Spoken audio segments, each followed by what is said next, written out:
रूस और यूक्रेन के युद्ध के बीच व्लादिमीर पुतिन की छवि और ज्यादा मजबूत हुई है। 69 वर्ष के पुतिन मार्शल आर्ट के जूडो में ब्लैक बेल्ट हैं। यही कारण है कि यूक्रेन मुद्दे पर पुतिन पीछे नहीं हटते, जबकि यूक्रेन की मदद नाटो कर रहा है। अगर आप जानना चाहते हैं कि नाटो क्या है तो उसके वीडियो का लिंक डिस्क्रिप्शन बॉक्स में दिया हुआ है। व्लादिमीर पुतिन का जन्म सन 1952 में एक साधारण परिवार में हुआ था। इनके पिता सोवियत संघ में नेवी में काम करते थे और इनकी माता एक फैक्ट्री में काम करती थी। सन 1975 में व्लादिमीर पुतिन ने रूस की खुफिया एजेंसी केजीबी को ज्वाइन किया और पुतिन को दूसरे देशों में देश की सेवा के लिए भेजा जाने लगा। सन 1989 में पुतिन के जीवन में बदलाव आना शुरू हुआ जब जर्मनी रसिया से अलग होने लगा। पहले जर्मनी पर रूस और अमेरिका दोनों का प्रभाव था, परंतु फिर रूस का प्रभाव कम होने लगा और अमेरिका का प्रभाव बढ़ने लगा। उस समय रूस सोवियत संघ हुआ करता था, जिसका पूरा नाम यूनियन सोवियत सोशलिस्ट रिपब्लिक था। उस समय सोवियत यूनियन में 15 देश थे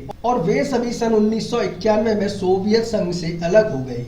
उस समय रूस के राष्ट्रपति मिखाइल गोर्बेचियोव थे। उन्हें रूस का सबसे कमजोर राष्ट्रपति माना जाता था। इसके बाद रूस के राष्ट्रपति बोरिस येल्त्सिन बने। इनसे रूस की जनता को बहुत उम्मीदें थी, परंतु वह हमेशा शराब के नशे में रहते थे।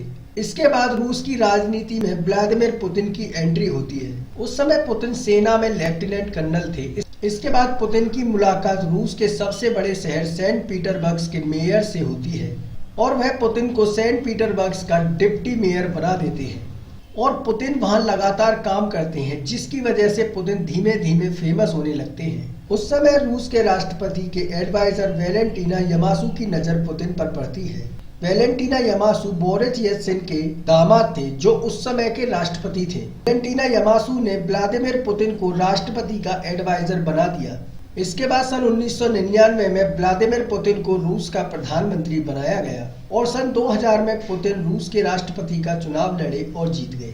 उस समय रूस के संविधान के हिसाब से एक व्यक्ति लगातार 2 बार ही राष्ट्रपति बन सकता था और रूस में राष्ट्रपति का कार्यकाल 4 वर्ष का हुआ करता था। पुतिन का पहला कार्यकाल सन 2000 से 2004 तक रहा और पुतिन ने रूस में बहुत काम किया।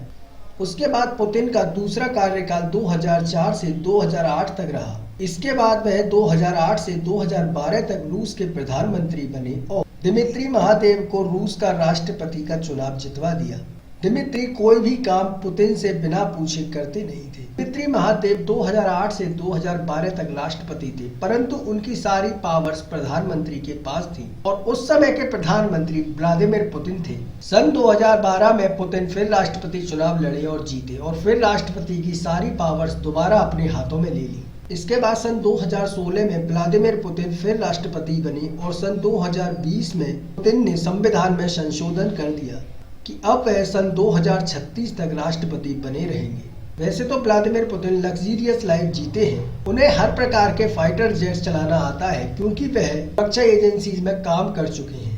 माना यह जाता है कि व्लादिमीर पुतिन को पार्किंसन नाम की बीमारी है। ये एक प्रकार का लकवा होता है। आपने देखा होगा कि पुतिन अक्सर कुछ पकड़कर थोड़े टेढ़े बैठते हैं। वे इसी बीमारी के कारण बैठते हैं। आशा है कि पुतिन के बारे में जो जानकारी आपको दी गई है वह आपको जरूर पसंद आई होगी। अगर हाँ तो चैनल को सब्सक्राइब करें और कमेंट करके जरूर बताएं।